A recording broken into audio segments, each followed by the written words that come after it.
আমি গত একটা ভিডিওতে আমার রান্না করার পাশাপাশি অন্যান্য কাজগুলো তোমাদের সাথে শেয়ার করেছিলাম, যেটাতে আমি আমার অন্যান্য ভিডিওর তুলনায় একটু ভালোই ভালোবাসা পেয়েছি তোমাদের থেকে, যার কারণে আজকে আবার আরেকটা ভিডিও করলাম। হ্যালো এভরিওয়ান, কি অবস্থা সবার? ওয়েলকাম সবাইকে আমার পেজে।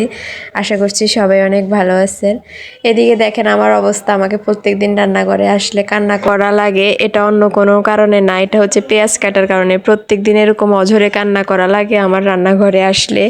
তো এদিকে অর্ধেক কাজ করতে না করতে আমার ছেলে হচ্ছে ঘুম থেকে উঠে গেছে, তো ওরে নিয়ে এখন হচ্ছে কাজ করা লাগবে। ও এখন কোল থেকে একটুকু নামবে না। আজকে বিকালবেলা হচ্ছে মোমো বানাবো, তো যার কারণে এদিকে মোমোর পুরটা রেডি করে নিতেছি। আর আমার ছেলে এদিকে গুলি মেরে সবাইকে উড়িয়ে দিতেছে। সবাই তাড়াতাড়ি ভিডিওতে লাইক করো, না হলেও গুলি মেরে দেবে। যাই হোক, এটা হচ্ছে মজা করলাম। এদিকে হচ্ছে মোমোর জন্য পুরটা রেডি করে নিতেছি ওরে কোলে নিয়েই। এরকম আমার প্রত্যেক দিনই করা লাগে। ও একদমই কোল থেকে নামতে চায় না রান্না করার সময়। আর এদিকে আরেকটা নাস্তাও বানাবো, এটা হচ্ছে আলু আর আটা দিয়ে বানাবো, একদম ক্রিস্পি রোলের মতো করে বানাবো। এটা অনেক মজা হয় খেতে। তারপরে হচ্ছে গরম তেলে একটা একটা করে সবগুলো ভেজে নেব। একদিকে এগুলো ভেজে নেব আর অন্যদিকে হচ্ছে মোমোটাও বানিয়ে নিব। ছেলে এখন ওর বাবার কাছে খেলতেছে, যার কারণে আমি এখন নিশ্চিন্তে কাজটা করতে পারতেছি।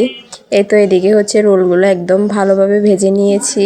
আর অন্যদিকে হচ্ছে মিনি কুকারে মোমোগুলোও দিয়ে দিলাম, একদম ভালোভাবে স্টিম করে নিয়েছি। এই তো সব কিছু বানানো একদম শেষ। এই ছিল আমাদের আজকের বিকেলের নাস্তা। ভিডিওতে আসলে ভিউজ না হলে ভিডিও একদমই বানাতে ইচ্ছে করে না। সবাই অবশ্যই জানাবেন ভিডিওটা কেমন লাগলো।